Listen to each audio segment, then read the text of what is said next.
KN4YRM. A few local hams have asked me about some of the Anderson power pole distribution blocks that I've built. I have a previous video of one I recently built that doesn't have fuses. This one has fuses. I built this a while ago, so unfortunately I can't really document the construction process in great depth. But basically, I already had a automotive or marine fused distribution block.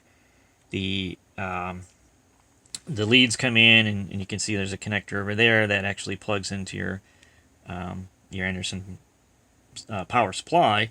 But then the negative comes in here, positive comes in here, and it gets distributed through your fuses. You can just take a continuity tester with your multimeter and you'll figure it out. And this block actually has 10 ports. I'm only using 1/2 because for now I just don't see a need for more than 5. In any case, you plug in automotive fuses and there your fusing is handled. This particular unit, and again, these kinds of distribution blocks come in all shapes and sizes with all kinds of different terminals. This one happens to have spade terminals on it, and I have in the junk box a whole bunch of spade terminal connectors that I connected on there, and that feeds the let's see if I can even capture it. Each one of these feeds the red positive side, obviously, and the negative, if you can see in there, is one rail, let's call it, of heavy gauge wire, sort of all connected together. Maybe I can get it in there. There you go. It's hard to see, and it's all jam-packed in there. Would I make it exactly this way again? No. This was my first attempt. It worked out. Everything works. So I'm just going to leave it. It's a homebrew. You know, what can I say?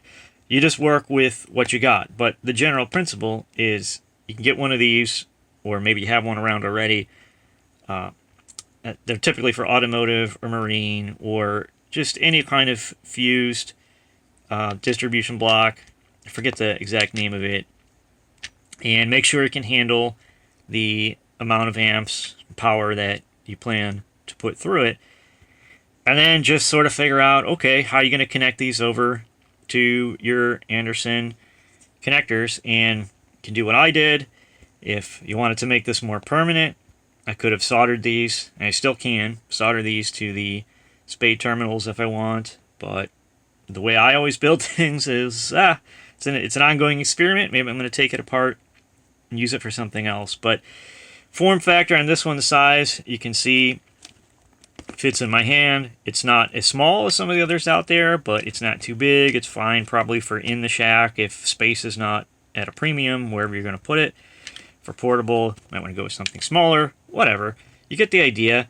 And once you have your Anderson power poles in some kind of container, 3D printed, or whatever, then you just wire things up. So it's not rocket science. Just want to be careful and make sure there's no shorts and there's no chance for wires to come into contact with each other. But once you got all that figured out and everything insulated and safe and so on, you're good to go. Is it cheaper than just buying something? I think so, especially in my case. I already had a box full of Anderson power pole connectors around. I had all of these spade terminal connectors.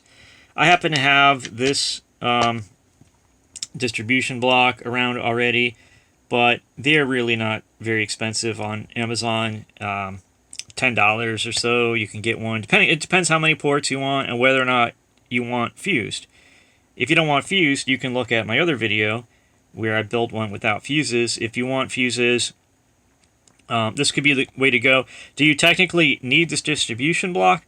Well, not necessarily, because if you use spade terminals, if you actually take a look at one of these fuses, oftentimes the fuse blades will fit into the female spade terminal ports, and essentially, if you just take your leads and put them on the fuse and just run it through that in series, you could do it that way, and just wrap it in heat shrink or electrical tape, or just tack solder it and figure, okay, if that fuse blows, you just have to pull out your soldering iron in order to swap out the fuse. No big deal if you're comfortable with soldering and know how to quickly desolder and stuff like that.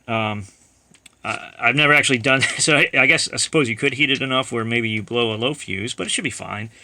Or, like I say, just leave the spades and wrap it in some kind of heat shrink or electrical tape just to hold everything in place. It'll be fine, and you save some money, not even go with the fuse blocks. Again, probably want something a little sturdier, but you get the idea. So this isn't the idea to copy exactly what I did, but just to give you some ideas of how I did it. You can figure out something that you want and just kind of homebrew it, and that will save you a little money if you got everything around. If you don't have Anderson power poles, don't have a block, and just don't want to bother, the pricing I've seen and kind of what drove me just to do this myself seems to be around $6 per outlet. So here I have 5. You would probably pay $30, I would imagine, for something non-fused to give you 5 outlets non-fused. That seems to be what they go for on Amazon. Maybe they're cheaper elsewhere. And if you want to do fused, it gets expensive faster. For some reason, the fused ones are more expensive. There are kits out there that might be a little cheaper. I don't know. But, like I say, most hams are going to have a bunch of Anderson power pole connectors around, a bunch of wire around, and, probably a box full of fuses for other stuff. So you can make one. And with a little help from 3D printer, though, which isn't totally necessary either. You could figure out some way around this. Or if you're local, maybe I can help you out and 3D print something. In any case, that's that. So for those of you guys that wanted to see it, sorry, the camera's not focusing so great. There we go. Those of you who wanted to see it, there it is. Good luck. 73 from KN4 YRM.